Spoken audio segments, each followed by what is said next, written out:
Assalamualaikum warahmatullahi wabarakatuh. Waalaikumsalam warahmatullahi wabarakatuh. Alhamdulillahirabbil alamin wassalatu wassalamu ala asyrofil anbiya'i wal mursalin wa ala alihi washabihi ajmain. Puji syukur saya panjatkan kehadirat Allah Subhanahu wa taala yang telah memberikan karunia-Nya kepada kita sehingga kita bisa berkumpul di hari yang siang ini ya, hari cerah ini. Tak lupa pula saya panjatkan puji syukur juga kepada Sang Baginda Rasulullah SAW beserta para sahabat dan pengikutnya. Ya, oke, terima kasih buat Bapak Ibu semuanya yang bersedia hadir di acara kegiatan CWP saya, yaitu mengenai diseminasi budaya positif. Ya, Bapak Ibu, sebelumnya kan ini pasti sudah tidak asing dengan kata-kata budaya positif, karena rekan saya sebelumnya itu sudah pernah melakukan seperti ini juga diseminasi budaya positif. Nah, sekarang sebelum saya masuk ke materi kita hari ini, kita akan melakukan yang namanya ice breaking ya Bapak Ibu, untuk merilekskan kita. Ya, kita hanya duduk saja, kita lihat, ikuti gerakannya, tidak usah berdiri. Baik Bapak Ibu, kita ikuti gerakannya. Ya.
Oke, baik Bapak Ibu, gimana setelah melakukan ice breaking ini?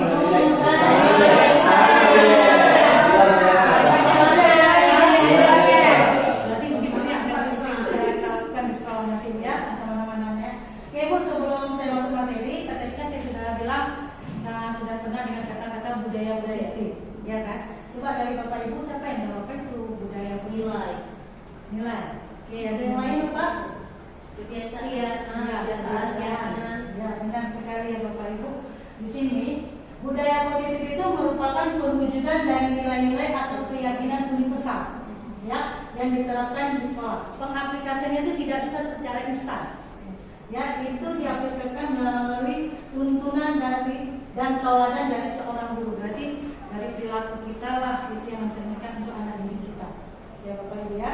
Di sini ada awal mula untuk membuat disiplin budaya positif di sini. Itu kita melalui namanya peraturan kelas. Jadi beda peraturan kelas sama keyakinan kelas itu beda. Ya Bapak Ibu. Setelah itu, setelah terbentuknya keyakinan kelas, maka lingkungan sekolah itu akan menjadi namanya lingkungan positif. Barulah terbentuknya sekolah kita itu budaya positif. Ya. Baik Bapak Ibu, di sini kita akan membahas 7 konsep inti budaya positif. Yang pertama, perubahan paradigma belajar. Yang kedua, disiplin positif. Yang ketiga, motivasi perilaku manusia. Yang keempat, kebutuhan dasar manusia. Yang kelima, posisi kontrol. Yang keenam, keyakinan kelas. Barulah kita buat yang namanya segitiga restitusi.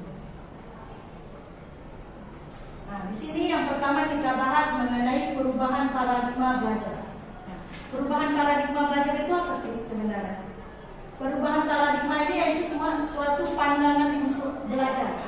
Ya, di sini kita akan berdasarkan pembelajaran itu akan berdasarkan pembelajaran berdiferensiasi. Nah, pasti Bapak Ibu sudah pernah dengar kan pembelajaran berdiferensiasi itu, yaitu pembelajaran yang harus berpihak kepada murid.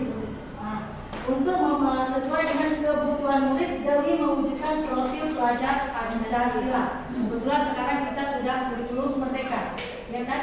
Sudah terbentuknya namanya profil pelajar Pancasila. Yaitu apa saja profil pelajar Pancasila di sini? Beriman, bertakwa dan berakhlak mulia, kemudian adanya mandiri, kreatif, bernalar kritis, bergotong royong dan kebinekaan global. Ini yang akan kita tanamkan kepada anak didik kita. Di sini ini kita biasanya sering kejadian namanya miskonsepsi, yaitu kesalahpahaman, ya, kesalahpahaman mengenai tentang teori kontrol, ya, di mana di sini katanya guru itu mengontrol murid. Kemudian yang kedua adanya ilusi bahwa kritik dan membuat orang merasa bersalah itu dapat menguatkan karakter. Yang ketiga, ilusi bahwa semua penguatan positif efektif dan bermanfaat. Yang terakhir, ilusi bahwa orang dewasa memiliki hak untuk memaksa. Ini sebenarnya kalau untuk teori kontrol ini pada dasarnya yang bisa mengontrol diri kita itu hanya diri kita sendiri, bukan orang lain, ya, hanya bisa diri kita sendiri. Nah, jadi yang kata-kata ilusi guru mengontrol murid itu sebenarnya tidak ada. Yang guru itu hanya bisa menuntun dan membimbing, ya. Yang bisa mengontrol dirinya itu hanya diri murid itu sendiri. Jadi pada dasarnya kita sebagai guru itu hanya sebagai penuntun dan membimbing untuk apa? Untuk mendorong siswa menjadi ke arah yang lebih baik lagi. Ya. Oke. Nah, di sini ada beberapa paradigma stimulus respon ke teori kontrol. Nah, biasanya kalau dari istilah stimulus di sini dibilang yang pertama itu realitas kebutuhan kita itu sama. Pada dasarnya kebutuhan kita itu apa? Berbeda. Yang kedua itu semua orang melihat hal yang sama pada dasarnya. Tidak semua memiliki gambaran yang sama. Kemudian di situ ada juga orang lain katanya bisa mengontrol saya, bisa mengontrol diri kita. Pada dasarnya apa? Orang lain itu tidak bisa mengontrol diri kita. Yang bisa mengontrol apa? Hanya diri kita sendiri. Jadi untuk sampai sini sudah mengerti mengenai teori kontrol Bapak Ibu? Sudah. Alhamdulillah. Kita lanjut. Nah, di sini ada dalam menerapkan budaya positif, hal yang utama di sini yaitu disiplin positif. Ya, kita harus buat dulu namanya disiplin positif. Oke, di mana disiplin positif ini mengacu pada disiplin diri yang memiliki tanggung jawab terhadap apa yang dilakukan berdasarkan nilai-nilai yang diyakininya. Ya, di situ tujuan kita sebagai pendidik adalah menciptakan peserta didik yang memiliki disiplin diri sehingga berperilaku mengacu kepada nilai-nilai kebajikan universal. Nah, di sini dan memiliki motivasi instruktif, berarti motivasi dalam diri, dalam perubahan perilaku ke arah yang lebih baik. Berarti kita menganut sini untuk meyakini disiplin positif kita harus mempunyai namanya nilai-nilai kebajikan. Ini ya. Apa saja nilai kebajikan di sini? Ada 3 poinnya di sini. Yang pertama berdasarkan profil pelajar Pancasila yang tadi sudah kita sebutkan. Yang kedua berdasarkan IGO Primary Years Program.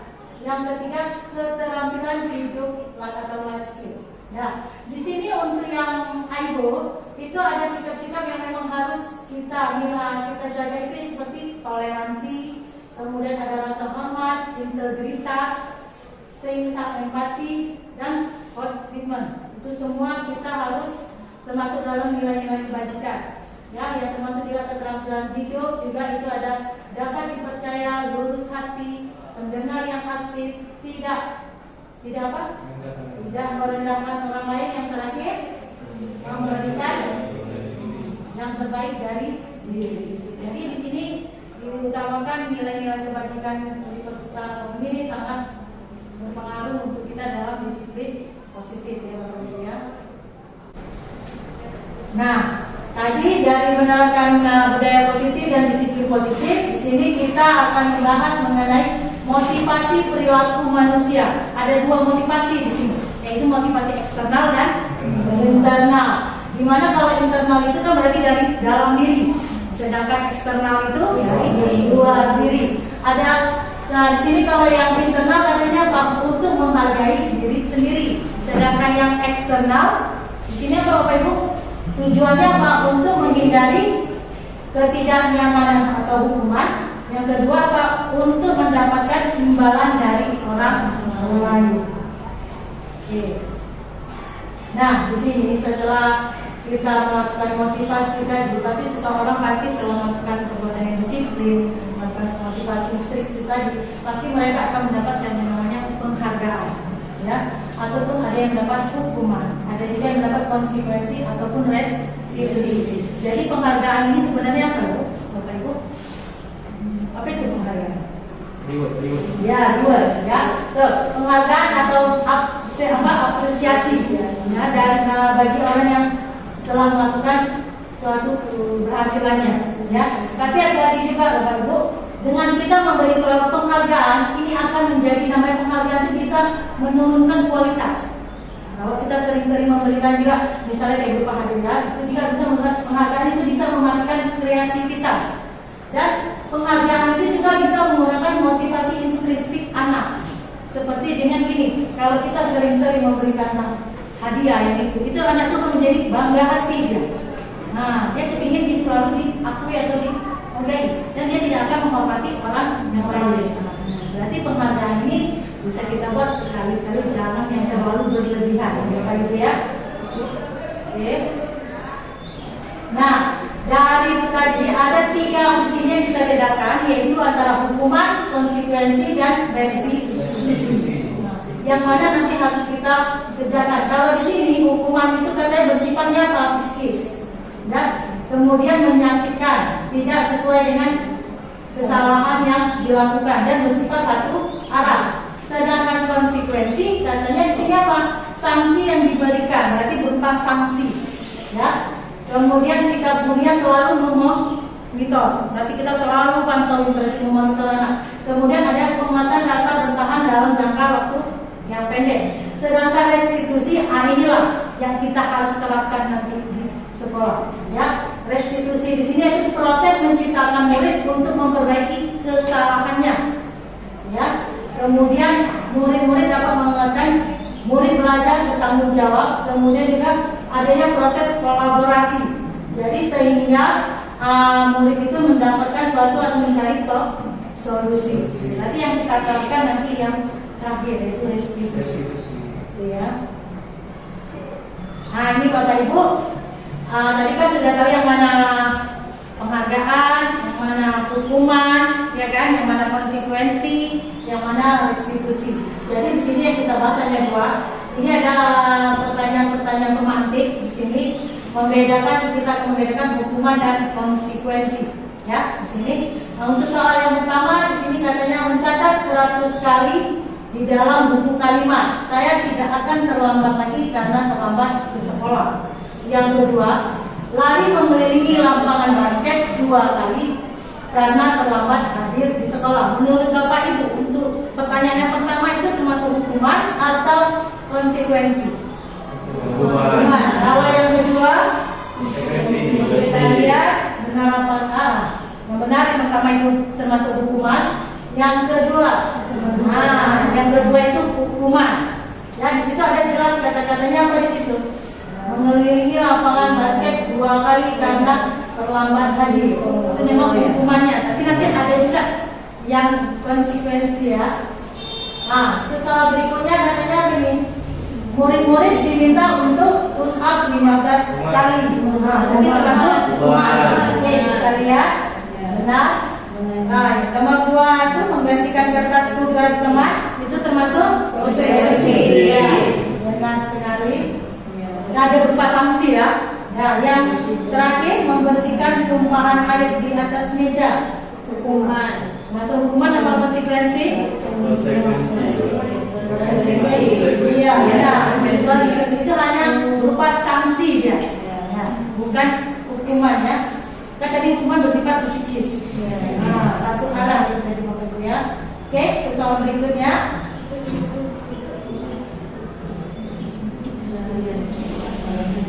Murid disuruh untuk tidak menggunakan sepatu seharian di sekolah.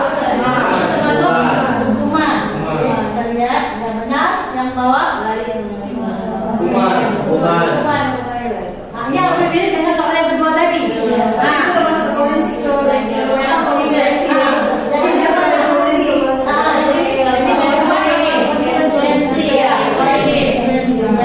jadi Bapak Ibu udah bisa kan membedakan antara hukuman dan konsekuensi? Bisa. Insya Allah bisa. Alhamdulillah. Jadi Bapak Ibu, di sini kan anak-anak itu kan apa sih yang menyebabkan anak-anak itu melakukan tindakan pelanggaran kesalahan? Ya, karena anak-anak sekarang kita lihat banyak mereka melakukan tindakan pelanggaran atau kesalahan. Itu karena mereka kebutuhan dasar mereka itu tidak terpenuhi. Nah, kebutuhan dasar apa yang mereka tidak terpenuhi? Ada 5 kebutuhan dasar di sini. Yang pertama, bertahan hidup. Maksud bertahan hidup di sini yaitu kebutuhan psikologis seperti makan, seperti kesehatan, tempat tinggal. Itu jadi bisa membuat anak itu membuat pelanggaran atau kesalahan. Kemudian kebutuhan kasih sayang. Kasih sayang untuk diterima. Itu kan masih banyak anak-anak kita yang kurang kasih sayang. Ketiga itu kebebasan mereka untuk memilih. Nah, itu kebutuhan yang memang harus perlu ada. Kebebasan, kesenangan, dan yang terakhir penguasaan. Itu dia. Itu rata-rata kan dalam diri anak itu mereka masih banyak kita bilang anak yang broken home ya. Jadi mereka 5 kebutuhan dasar ini pasti tidak ada. Berarti kita harus terapkan 5 kebutuhan dasar ini kepada anak-anak kita semua. Bapak Ibu, kita lanjut. Nah, di sini ada 5 posisi kontrol bagi seorang guru. Ada penghukum, ada pembuat rasa bersalah, ada sebagai teman, pemantau, dan manajer. Di sini saya ingin menunjukkan video untuk Bapak Ibu bisa memasukkan kemana posisi-posisi kontrol ini dari 5 video ini. Ini kita lihat.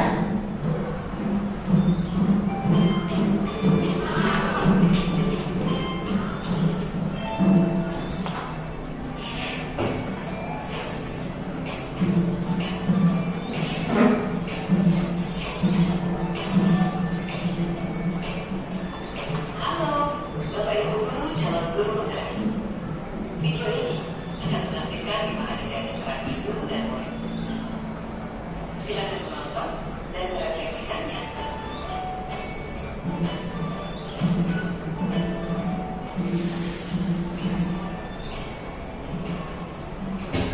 Bagi anak-anak, silakan PR yang kemarin diberikan diletakkan di meja. Atau kamu sudah mengerjakan belum? Kamu selalu ya gak kerjain PR. Sekarang kamu duduk di depan, lalu tulis. Saya berjanji tidak akan mengulangi lagi. Saya berjanji akan berusaha menjadi murid yang rajin belajar sampai pelajaran saya selesai.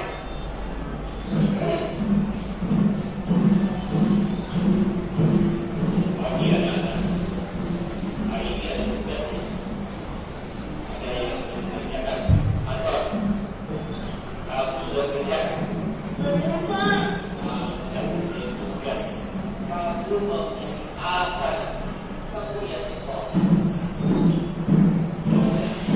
Bayangkan orang tua betapa kecewanya sama kamu. Kamu itu sudah kelas 5. Harusnya bertanggung jawab sama diri sendiri.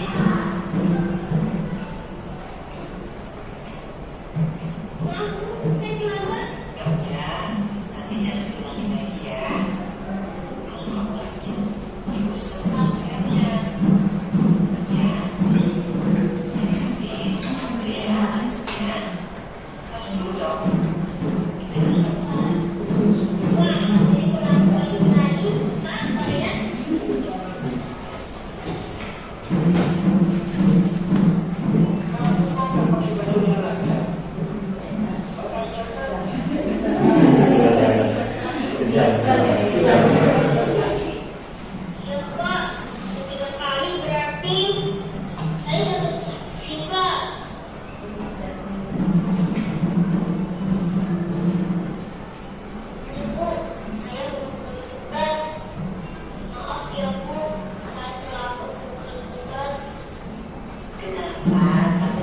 akan mengumpulkan tugas.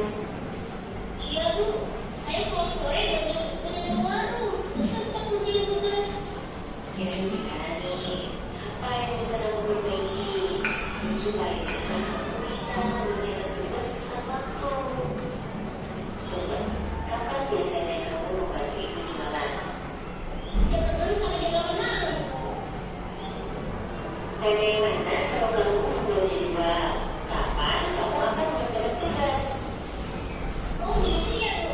Ya, coba deh Bu, terima kasih Bu.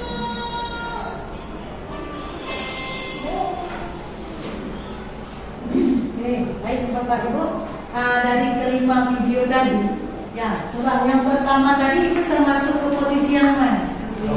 Ya, itu berarti kita mulai sekarang tidak boleh lagi menerapkan kata-kata seperti itu kepada anak didik kita. Yang kedua, Memberi rasa bersalah. ya membuat rasa bersalah. Berarti kita kan biasa kita kan, nah coba kamu bayangkan orang tua kamu, nah itu kan sudah mengeluarkan uang, nah itu sebenarnya berarti ini sudah mulai harus kita hindarkan ya Bapak Ibu. Ya, yang ketiga tadi teman, jelas teman. Nah, yang keempat itu posisi pemantau.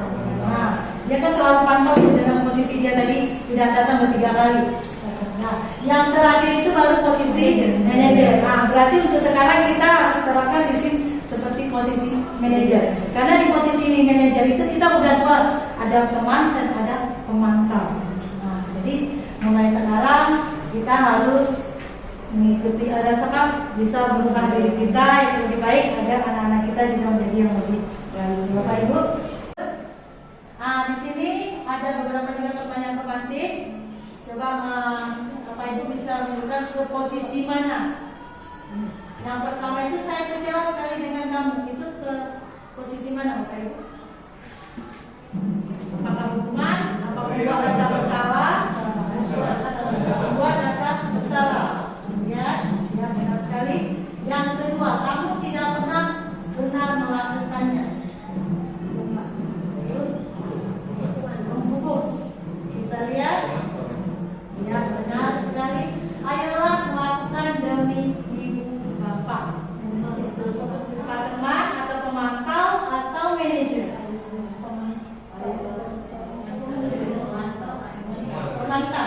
Ada yang teman kita lihat coba. Ya, jelas teman. Ayolah dia mengajak. Mengajak ya. Ya. Nah, berikutnya, apakah kamu mau mendapat stiker bintang hari ini? Ini kemana? Pemantau. Kita lihat. Nah, sekali lanjut. Bagaimana kamu bisa menyelesaikan masalah ini? Teman. Manajer. Ya, manajer. Kamu selalu yang paling terakhir. Merasa bersalah. Dan berhukum, ya, berhukum di sini. Oke, kita akan lanjut. Ini materi berikutnya yaitu keyakinan kelas. Jadi berarti Bapak Ibu sudah mengerti tadi ya posisi kontrol tadi ya Bapak Ibu ya. Sekarang kita masuk ke keyakinan kelas. Oke, mengapa tidak peraturan kelas saja? Mengapa harus kita berkeyakinan kelas Bapak Ibu? Biasa kan kalau kita di sekolah itu di kelas, itu biasa kita dapat dulu namanya perjanjian kelas ya, atau itu kesepakatan kelas. Itu lebih contoh kesepakatan kelas.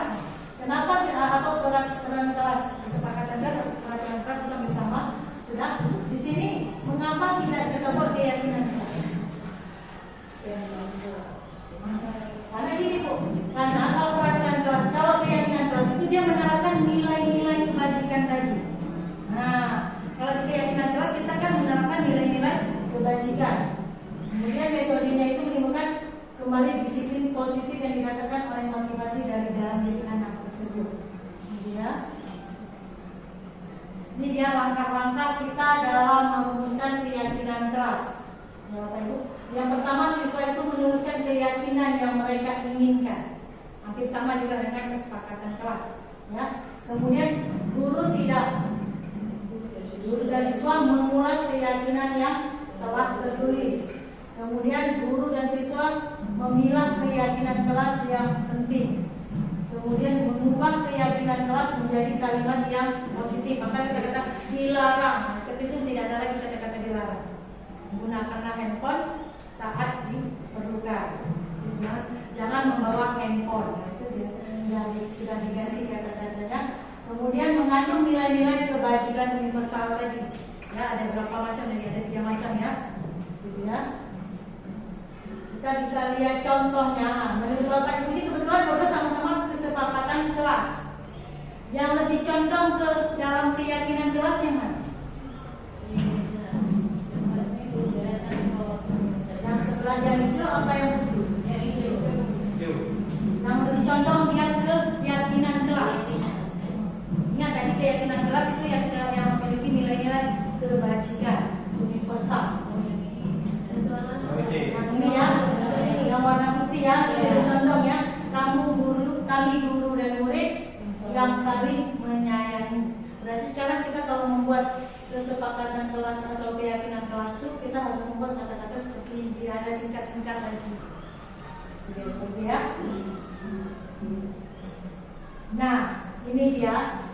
Dalam budaya positif, ini yang terakhir ya. Inilah yang kita terapkan, yaitu segitiga restitusi. Ya, di mana di sini proses menciptakan kondisi bagi murid untuk memperbaiki kesalahannya, ya, untuk memperbaiki kesalahan mereka sehingga mereka bisa kembali ke kelompok mereka dengan karakter yang lebih kuat. Ya, restitusi juga merupakan proses kolaboratif yang mengajarkan murid-murid untuk mencari solusi. Kemudian membantu murid-murid berpikir tentang orang yang seperti apa mereka inginkan. Kemudian bagaimana mereka harus memperlakukan orang lain. Di sini dalam segitiga restitusi ini ada 3 tahap, ya Bapak Ibu. Yang pertama kita harus menstabilitaskan identitas. Menstabilkan identitas ini seperti ini. Pertama kita tanya sama anak dulu, kamu bukan satu-satunya yang pernah salah besar. Kita tanya dulu apa penyebabnya. Berani dia jujur sama kita sekali, di situ baru kita lihat kamu bukan satu-satunya yang pernah melakukan kesalahan. Ya. Kemudian kita melakukan tahap kedua, yaitu memvalidasi tindakan yang salah. Kita tanya kembali mana, apakah perbuatan kamu itu benar? Dia akan menjawab pasti tidak, saya tidak benar. Itu berarti mulailah masuk ke tahap kedua. Dia sudah mulai merasakan bahwa dia itu salah. Tapi di sini kita tidak membuat anak itu merasa bersalah. Ya, tapi dia nanti bisa mencari solusinya. Barulah tahap terakhir itu membuat keyakinan kelas. Apakah perbuatan kamu yang kamu lakukan tadi itu melanggar keyakinan kelas kita? Itu dia. Jadi anak-anak itu nanti dia sadar di situ. Oh tidak, pasti mereka bilang tidak. Nah, apa yang mereka langgar?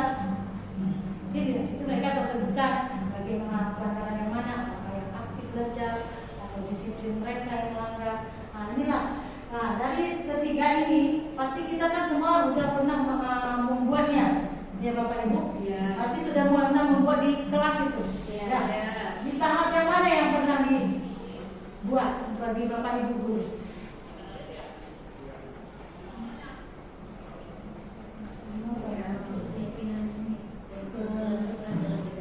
Bahasa peta disepakati. Berarti kalau misalnya gini Bapak Ibu, misalnya kan ada satu anak berbuat salah, kan Bapak Ibu pasti manggil itu, ya kan? Manggil, setelah Bapak Ibu manggil, itu kan kita nggak mungkin langsung menanyakan keyakinan kelas. Nah, pasti kan ada tahapannya tadi, memvalidasi identitas. Kita menanya dulu pada anak, itu pasti sudah ada yang dijelaskan. Ada, berarti langkah pertama Bapak Ibu sudah pernah lakukan, ya kan? Langkah yang kedua itu kan memvalidasi tindakan yang salah. Kita tanya mana kita disebut. Apakah perbuatan kamu itu salah atau benar? Nah itu pasti sudah kita juga ngomong sama anak-anak. Nah berarti untuk tahap kedua itu pasti kita sudah, termasuk saya sendiri. Saya yang pernah saya lakukan itu untuk tahap 1, tahap 2. Untuk tahap ketiga untuk menanyakan keyakinan kelas itu jarang sekali. Tapi baru-baru ini saja ada anak kelas 1 yang seperti itu saya buat. Baru saya yakinkan juga ujungnya keyakinan kelas. Nah, di situ saya nampak perubahan yang dasar, asli gratis kalau kita melakukan segitiga restitusi ini. Segitiga restitusi ini itu dia hanya bisa kita istilahnya kita bawa anak itu bisa tatap muka sama kita. Jangan kita buat misalnya anak ada berantem, kita bisa mengambil anak itu dengan cara merangkulnya, dengan menanyakan seperti ini. Itu insya Allah mereka akan berubah. Karena saya sudah melakukannya seminggu lalu ya. Itu saya lihat perubahannya gratis anak itu. Apa faktor penyebab dia, kenapa dia sering mengeluarkan ucapan kasar, itu dia ungkapkan semuanya, dia bilang semuanya. Yaitu dengan kita melakukan tahapan-tahapan seperti ini. Jadi asal masuk dia sudah terlihat sudah terjadi perubahan dasar sekali, perubahan yang sudah luar biasa. Dia masuk tertib, duduk seperti itu. Karena mungkin kita sudah melakukan seperti, karena di situ kan ada sifat posisi kontrol tadi yang kelima manajer. Ada manajer kan kita memantau dia, ada teman. Jadi kalau misalnya Bapak Ibu ada menjumpai anak seperti yang di kasus, kita gunakanlah yang namanya segitiga substitusi. Nah, mulai sekarang kita hindarkan yang namanya posisi kontrol menghukum, membuat anak merasa bersalah. Oke, teman itu pun bisa, tapi kita lihat juga. Tapi yang lebih baik kita yaitu posisi manajer. Oke. Ini Bapak Ibu, contoh saya kebetulan ada satu kasus seorang siswa perempuan bernama Tiara. Dia merasa tidak semangat belajar di kelas. Ya. Ini dia Bapak Ibu.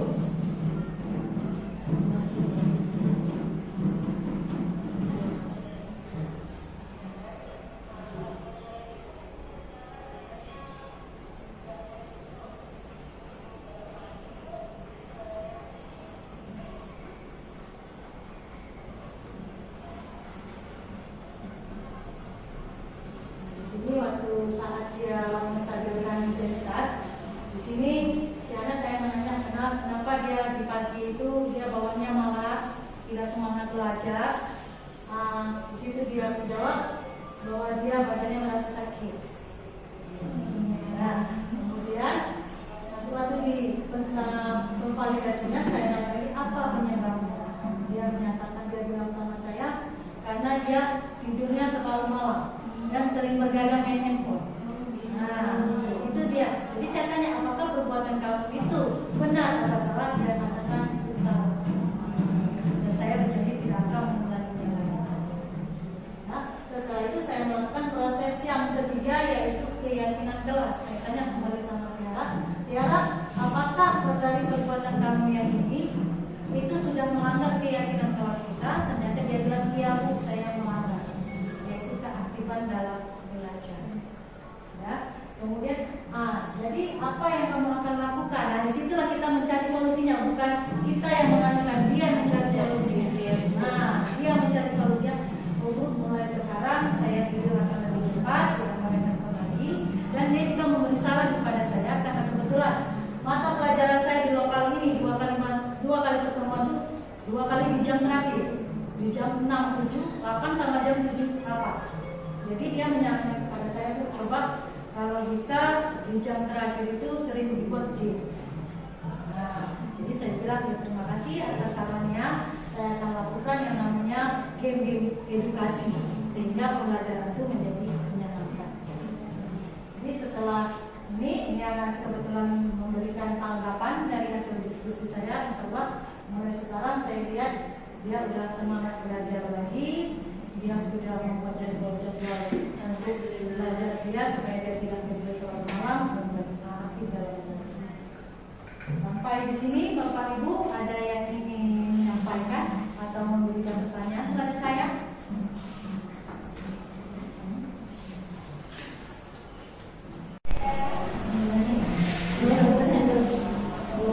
Ya Bu.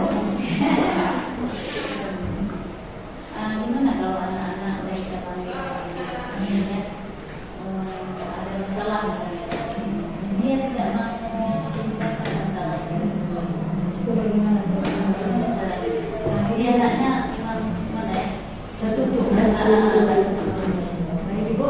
Ini saya juga pernah ada kasus waktu itu ya, mungkin di bawah ya. Dan juga karena dia memang mungkin dia bawa bebannya itu berat kali memang ini. Sampai dia memang nggak mau ngomong. Jadi saya melakukan pendekatan.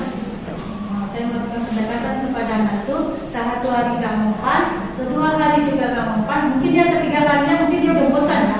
Kenapa ibu? 2 hari tadi sih nyari dia aja gitu kan. Jadi terakhir hari ketiga itu tak kenapa pas dia lagi duduk di taman, di sekolah di taman, dia saya datangin bu, dia terkejut. Pasti ibunya mau nanya, seperti itu dia bilang. Jadi waktu saya coba, saya tarik terus tangannya supaya dia nggak pergi lari.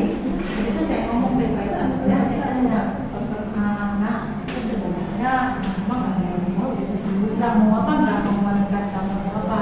Jadi ibu karena kita lihat kamu tuh bawaannya selalu kayak berat seperti itu saya bilang. Begitu kamu sekolah ikut situ. Dalam waktu sebulan itu cuma 2 kali kamu masuk. Sedangkan kita tuh sebulan masuknya hampir 8 kali sih. Coba kalau memang ini saya akan membantu kamu sebenarnya. Kita akan membantu, kami semua guru akan membantu kamu sebenarnya. Itu pun tanpa sadar dia mungkin karena udah ini tak akan nangis dia. Langsung dia ambil tangan saya, dia cium tangan saya, dia taruh ke sini. Langsung dia menangis di situ. Saya kata, udah nangis sepuasnya. Nanti kalau mau cerita nanti nangis dia nangisnya menjerit itu asli bercucuran itu memang menjerit. Itu mungkin udah perasaan yang jangan sangkut lagi ya. Jadi saya kata dia bilang seperti ini. Setelah dia mulai gerak, saya tanya, coba kalau mau bilang dia. Jadi dia bilang, saya bu, makan aja nggak ada. Itu waktu dia bilang itu menetes saya langsung bu, karena saya kan orang mungkin ya lupa ya, itu menetes. Jadi kan saya cari makan, saya cari makan. Itu pun bu saya cari makannya bukan saya pergi ke tempat orang yang cuma makan beli. Itu pun dapat cuma 10.000. Nanti saya pulang 10.000 tuh, nanti saya mau beli. Saya kasih ke adik, enggak, adik, saya nggak makan, dia bilang. Saya kasih lah, saya bilang ya Allah ada seperti ini. Saya tanya, kamu ada dapat bantuan di sekolah? Nggak ada. Jadi mungkin keluarga itu kan ada bertangkap semua. Insya Allah nanti kami lewat dulu akan membantu. Jadi kamu kalau apa-apa cerita aja sama kami. Jadi dia cerita lah kalau dia makan itu nggak ada. Kebetulan orang tuanya makan sudah tiada. Yang tinggal dia lah yang ada 3 adiknya, dia yang paling tua. Orang tuanya pun ibunya pun ini kita bilang cari kerja pun susah. Liburan cari kerja pun susah. Yaudah jadi saya bilang kami gini aja sih, datang aja ke sekolah. Insya Allah saya akan melaporkan ke kepala sekolah sebelum itu bukan. Kami akan berusaha membantu. Jadi dengan itu saya konsultasi sama bapak guru di sana, kemudian saya konsultasi sama kepala sekolah. Kami menyediakan, kami memberi sumbangan untuk dia. Jadi setiap kalau untuk pemantau ada saya setiap bulan saya pantau dia. Jadi insya Allah nanti alhamdulillah saya lihat berubah total, walaupun dia bercandanya enggak setiap hari gitu, adalah penambahan sedikit dia berubah. Itu dengan cara pendekatan seperti itu ya saya lakukan. Ada lagi bapak ibu ingin bertanya? Ya.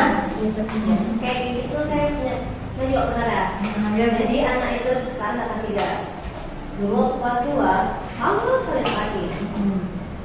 Jadi alasan dia tidak pernah datang di hari saya masuknya di hari Rabu sama Sabtu. Di hari Rabu itu nggak pernah datang. Jadi hari Rabu itu kita pakai baju batik. Jadi dari Rabu juga nggak sedatan karena baju batiknya koyak. Terus saya tanya kenapa nggak beli? Dari dulu saya anak yatim piatu tinggal sama kakak. Ya. Jadi kita dulu kan gimana? Ya. Kalau saya sedih kali rasanya. Ya yatim itu susah, yatim piatu gitu kan. Jadi harus bilang sama dia ya udah ibu kasih uang untuk beli baju. Tapi itu mau kamu bisa berubah datang tiap hari jangan datang. Boleh? Kok sakit mana saya? Katanya. Enggak apa-apa. Kakak mau beli bu. Nanti kakak gajian. Katanya. So enggak apa-apa. Ibu tambahin. Nanti sisanya kakak kayak mana? Boleh bu. Udah saya kasih sekian. Tambahnya cuma sedikit. Baju sama celana satu saya. Terus di itu bulan berapa ya? Bulan 10. Terus bulan 11 masih belum ada gajinya.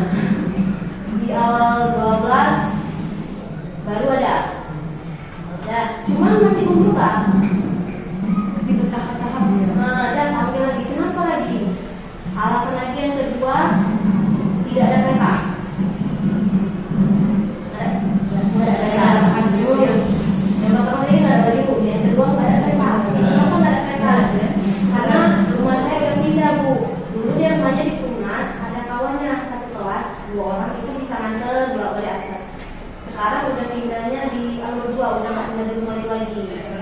Udah, jadi ada kawan jemput, ada kawan gede. Nggak bilang kenapa nggak ini apa dari kawan lain, nggak ada ke daerah situ.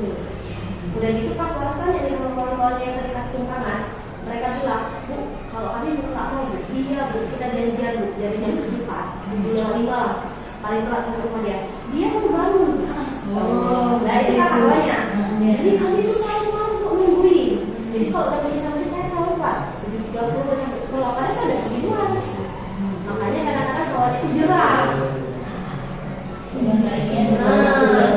kayak mana tuh? Udah diapain kan? Dia sendiri kan kalau gimana orang itu mau Nanti itu solusinya satu-satunya anak tuh harus memang kan yang bisa mengontrol diri dia kan sendiri bisa. Berarti itu tanggung yang harus datang dari orang tuanya. itu loh masalah udah yang diatur. Oh ya dalam kakak sama abangnya. Berarti abang Sekarang kakaknya itu sekarang berarti yang harus anak memberi ekstra yang lebih. saya sekarang jadi wali Oh, kelas. Siap Bu. Kayak gitu kan kejadian sama Lara. Itulah yang ini kan dia Aku masih kayak gitu nggak? Tapi sama aku cari masuk dia berdua. Ya pokoknya nggak di hari ya. Masuk Saya nggak ada paham. Itu hindari dulu. Iya betul. Iya. dia kalau si Abdi ini ya karena saya dengan dia salah satu cuma anaknya agak ini dia tidur aja emang kita sedikit jadi dia kan harus diajak seperti kita ajak anak-anak kecil Iya. kita ngajar Jadi dia suka dia punya. Berarti dia mau masuk kasih sayang dari saya positif ya dia bisa lihat pengaruh bisa lihat dia punya kelebihannya berarti. mereka senang senyum jadi pas saya bersalah cium dengan saya jadi sekarang saya waktu kelasnya nah jadi kelas 1 sekarang dia kelas 3 saya waktu kelasnya senangnya sudah jadi kelasnya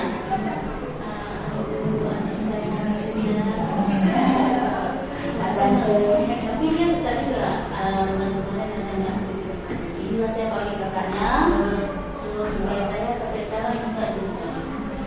Berarti itu kan Bu, kita menghubungkan dengan kemarin kemudian positif kebutuhan dasar anak itu yang tidak terpenuhi. Nah, dengan berarti kan kasih sayang dia yang tidak dapat dari dua orang tua. Ya, tapi kan udah ada kakaknya. Ya, tapi kan mungkin mereka sama itu kan berbeda. Mungkin kasih sayang, mungkin dia ada kecemburuan Bu, dengan orang lain punya orang tua, dia enggak. Jadi kan itulah yang mungkin yang membuat dia bersedih. Nah, jadi kan sudah mungkin versi kita harus sebagai mengganti orang tua, itu sebagai mengganti orang tua. Tapi kasih sayang, kasih sayang. Dari awalnya di kemarin saya panggil kakaknya saya bilang saya kita membicarakan ini dia minta maaf kasih ada waktu itu sebesar dia saya jadi dia banyak ada dapat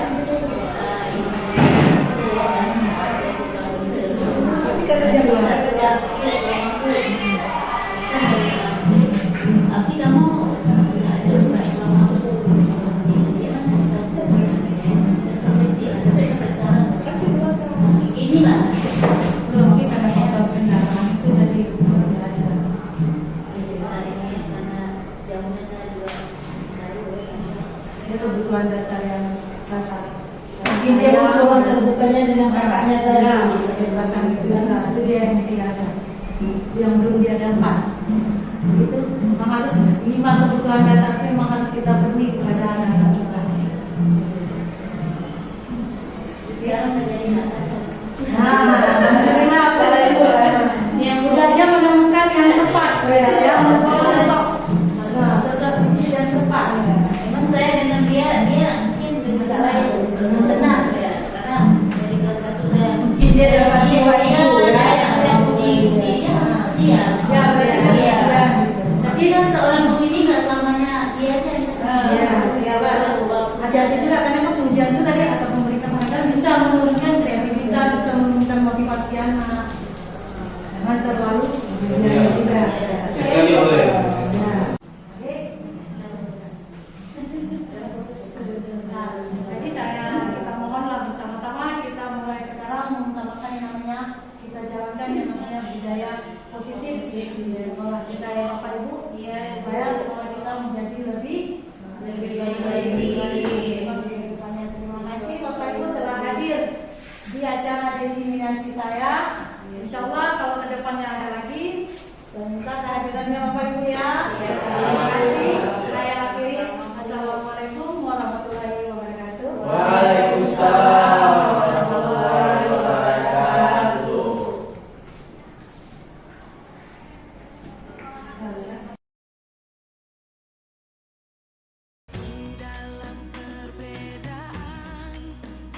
Berpegang tangan dan berlari, singkirkan egomu oh kawan, demi negeri ini. Jadilah generasi emas, cerdas berkarakter itu kita, berjuang dan merupakan kesepakatan kelas bersama yang mempunyai nilai-nilai kebajikan, ya, nilai-nilai kebajikan universal seperti mandiri, ya, bernalar kritis, toleransi, bergotong royong, kemudian apa lagi? Disiplin, berempati, apa lagi yang boleh tahu? Kebersihan dan ketertiban dan lain-lain. Berarti kalau untuk membuat keyakinan kelas kita harus memiliki yang namanya nilai-nilai kebajikan. Oke, ini ibu bagikan namanya sticky note. Kalian boleh membuat di sini hanya satu saja peraturan kelas yang tidak boleh kita lakukan di dalam kelas. Kita akan bacakan peraturannya apa yang tidak boleh dalam kelas. Salah satunya apa, coba contohnya? Tidak boleh menggunakan handphone saat proses pembelajaran. Oke, ini lagi.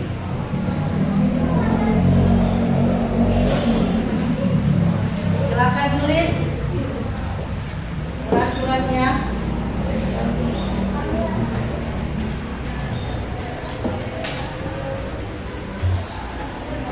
tangan dan berlari, singkirkan egomu oh kawan, demi negeri ini. Jadilah generasi emas, cerdas berkarakter itu kita, berjuang dan harus berani, kita terus torehkan prestasi.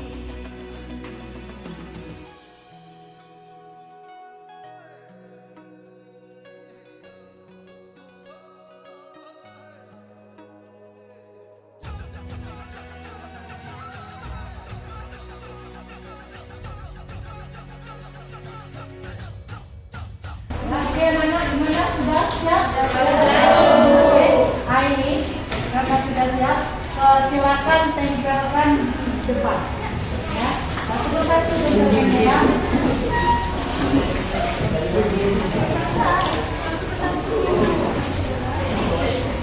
Kita pelajar Pancasila, kita bernafas dalam sila-sila. Kita pelajar Pancasila,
semuanya. Ini dari sekian banyak yang sudah memberikan kesepakatan kelas sudah disimpulkan. Di sini ada 8 ya. Karena banyak yang sama, jadi ini kita bahas yang pertama. Berarti kesepakatan kelas kita apa yang pertama? Tidak boleh ribut dalam kelas. Yang kedua, Tidak boleh mengajar di dalam kelas. Oke. Nanti kalau minum boleh ya. Iya.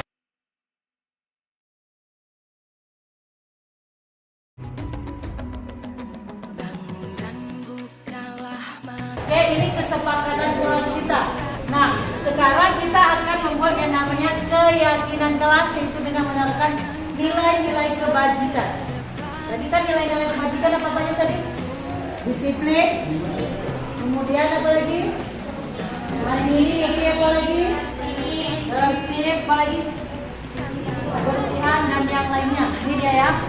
Nah, sekarang untuk poin yang pertama. Kita buat keyakinan kelas yang pertama. Tidak boleh ribut dalam kelas. Ya, berarti itu keyakinan kelas dari nilai-nilai kebajikan apa? Terlibat. Oke, yang kedua, tidak boleh makan dalam kelas. Ya, oke, disiplin. Oke, yang ketiga. Berpegang tangan dan berlari, singkirkan egomu, oh kawan, demi negeri ini. Jadilah generasi emas, cerdas berkarakter itu kita, berjuang dan harus berani. Kita terus torehkan prestasi.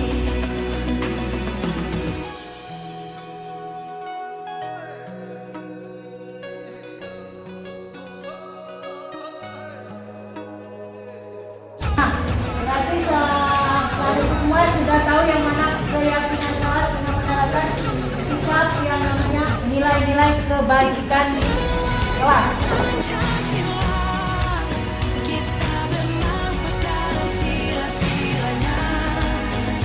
Kita pelajar Pancasila, ayo kita jaga untuk Indonesia. Kita pelajar Pancasila, kita bernafas dalam sila-silanya.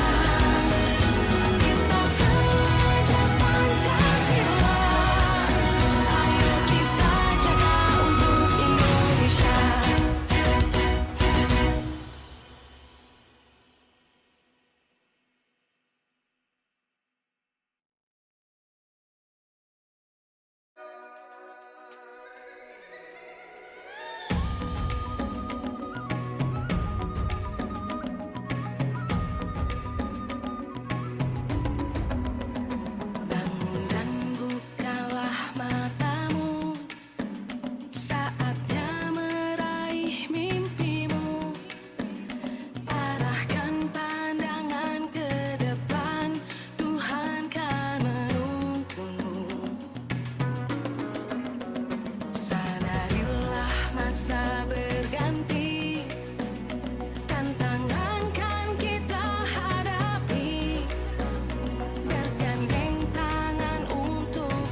kita ya.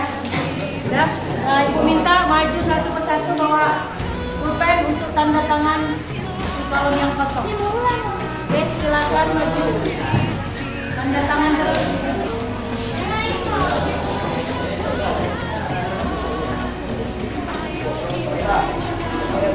Oke,